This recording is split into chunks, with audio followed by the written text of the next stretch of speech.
Olá, pessoal do quarto ano, tudo bem? Vamos então para a nossa última parte, né, deste módulo que traz o tema, então, investigar os animais, certo? E aí nós vamos falar um pouquinho agora sobre predador e presa, comentar a diferença que existe, né, entre esses dois tipos de comportamentos, tá?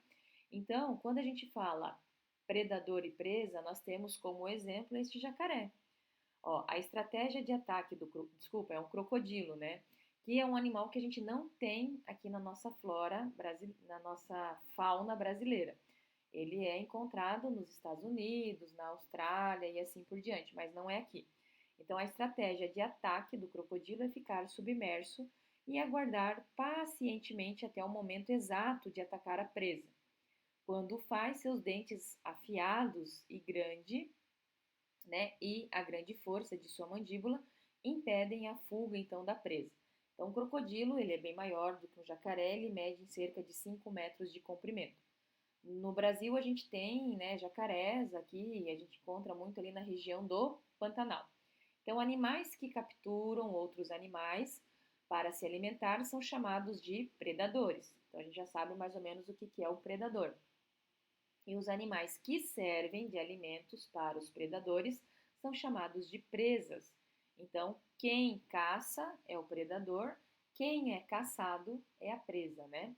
Tanto os predadores quanto as presas apresentam então características físicas ou comportamentais que vão ajudar eles a sobreviver, ou para caçar ou para fugir, né? No caso dos predadores, eles os tornam, né, mais eficazes na caça às suas presas.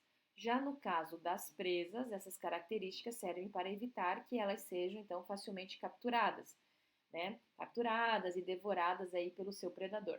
Então vamos conhecer um pouquinho de algumas características que o predador, como esse crocodilo que aparece aqui na imagem, ele pode ter. Então, para ser bem sucedido em uma caçada, o predador deve possuir características físicas que vão auxiliar na captura de sua presa ou uma estratégia, né, para enganá-la ou atraí-la. Então, ele pode enganar a sua presa ou tentar atrair a sua presa. Muitos predadores apresentam características físicas semelhantes. Então vamos lá. Os sentidos da visão, audição e o olfato são muito desenvolvidos, facilitando então a localização, né, das presas. Eles também costumam ter força e velocidade suficiente para capturar, né, esses animais para poderem se alimentar.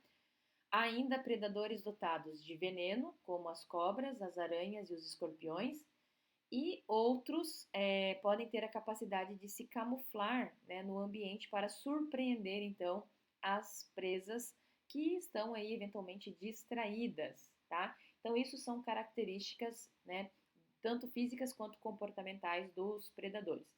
Aí nós temos as presas, e aqui a gente tem essa imagem dos suricatos que vivem em grandes grupos familiares. Eles se revezam na vigilância da toca. Se algum predador for avistado, os vigias avisam o restante do bando que tem tempo para fugir. Eles têm aí, ó, cerca de 25 a 35 centímetros de comprimento, isso sem levar em consideração a cauda, tá? Então, com relação agora à presa, vamos entender um pouquinho sobre essas características físicas e comportamentais delas, né? Então, as presas também usam, né, estratégias para não serem facilmente capturadas aí pelos predadores. Uma delas é viver em grupo, que é o que a gente comentou aí nessa imagem dos suricatos.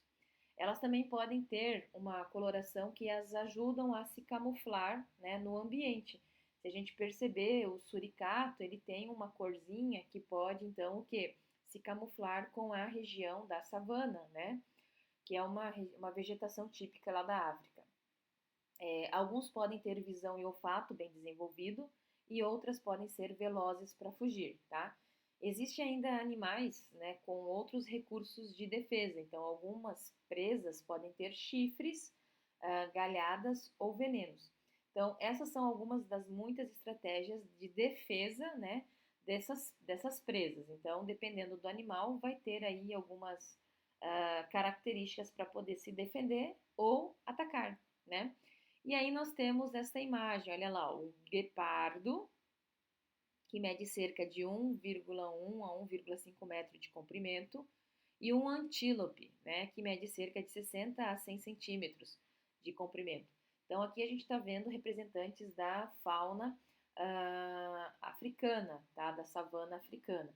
Olha a cor, a pelagem, né, dos dois animais com a paisagem que eles vivem. Então, eles também meio que usam aí algo parecido como uma camuflagem, né? E aí, dando continuidade, nós temos esse texto aqui, ó, Invenções e Descobertas. Como os cientistas estudam animais atuais? Conheça a história, então, de uma primatóloga e seus estudos sobre chimpanzés.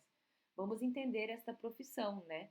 Primatóloga é o profissional que estuda o grupo de mamíferos denominado primatas, do qual fazem parte os macacos, os lêmures e os seres humanos. Então, primatólogo, né? Normalmente ele é um naturalista, ele é um biólogo que estuda um grupo de animais, né? No caso deles, os primatas. Então vamos lá. Até a década de 1960, acreditava-se que os chimpanzés se alimentavam apenas de vegetais, como frutas, folhas, flores e sementes. Após observar esses mamíferos na floresta lá da Tanzânia, na África, a famosa primatóloga britânica Jane Goodall descobriu que os chimpanzés também caçam em grupo e se alimentam de outros animais. Ao observar dois macacos usando um galho para coletar cupins de um cupinzeiro e se alimentar deles, Jane descobriu que eles eram capazes de fabricar e usar ferramentas. Jane estudou chimpanzés durante décadas e revelou o que antes ninguém sabia sobre estes macacos. Ao divulgar suas pesquisas, ela mudou a forma como esses primatas eram vistos. Além dessa contribuição à ciência, Jane promoveu a proteção de espécies ameaçadas de extinção e incentivou, né, jovens a participarem de projetos de preservação e conservação da natureza. Vamos conhecer Jane, olha lá, ó, né, hoje aí, ó, né, Jane Goodall e o objeto de estudo dela, aí, ó, os chimpanzés. Então, usando um pedaço de pau como ferramenta, esse chimpanzé adulto conseguiu acessar o mel que estava na fenda de um galho.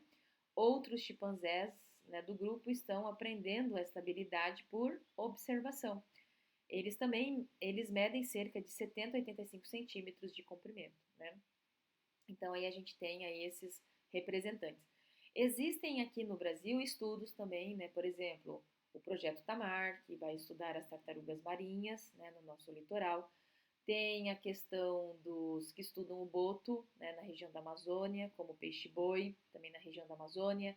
Aqui na região do Cerrado, nós temos o projeto Arara Azul, né, que é uma bióloga que estuda, então, né, o comportamento das araras e contribuiu há mais de 30 anos, aí ela vem contribuindo para que essas aves possam se reproduzir e sair, né, daquele status, né, de espécie ameaçada, né? Então hoje a gente já tem uma grande representatividade e não só da arara azul, mas ela também trabalha com outras araras, a arara vermelha, a arara canindé. Aí a diferença é que as araras azuis são mais de ambientes naturais e a arara canindé, que é aquela de peito amarelinho e azul, né, nas costas, ela é junto com a vermelha, elas são encontradas mais em centros urbanos, né? Então a gente tem aí no Brasil, a gente pode dizer que a gente tem representatividade com relação a isso, né? Aí nós temos aqui ó, a indicação do material de vocês, que são os sites aqui, ó, o Google Arts e Cultura, né, que mostra 5 museus de história natural para explorar de casa. Então, né, vocês conseguem entrar no site e conhecer o museu. Nós temos o site Ciência Hoje das Crianças, Pré-História, e nós temos um livro, Luz, né, Luiz e Anel Ilustrações aqui, ó, eles escreveram lá, ó, Dinos do Brasil, sempre existe uma boa história por trás do fóssil de um dinossauro. Né? Então a gente tem aqui representação. E a gente, né, na reta final do módulo de vocês, a gente trabalhou essas duas imagens, que através da dentição a gente consegue então diferenciar se o animal era herbívoro ou carnívoro, né? Pela dentição aqui, a gente percebe que era um dinossauro herbívoro e olha aqui, ó, a dentição de um carnívoro, né, com dentes sempre pontiagudos. E aí nós terminamos aqui o material de vocês abordando, né, a função do etólogo, que é o profissional especializado em estudar o comportamento dos animais. Então, normalmente é um biólogo que se dedica a estudar o comportamento dos animais e para isso ele pode usar essas armadilhas fotográficas, que são câmeras que captam imagens por meio de sensores de calor e movimento. Geralmente são colocadas em trilhas para estudar os hábitos dos animais em seu habitat. Né? Então, o etólogo ele investiga e registra tudo o que observa sobre os animais com os mais variados equipamentos, desde binóculos, lanternas, câmeras fotográficas, GPS e outras coisas. Eles têm que usar certos tipos de recurso porque chegar e se aproximar do animal às vezes não dá. Então, eles têm que deixar ali, por exemplo, essa armadilha fotográfica e de um dia para o outro e no outro dia eles vão capturar ali os registros do equipamento. Então, pessoal, o que eu queria falar com vocês era isto, e eu aguardo vocês então numa próxima oportunidade, ok? Tchau, tchau!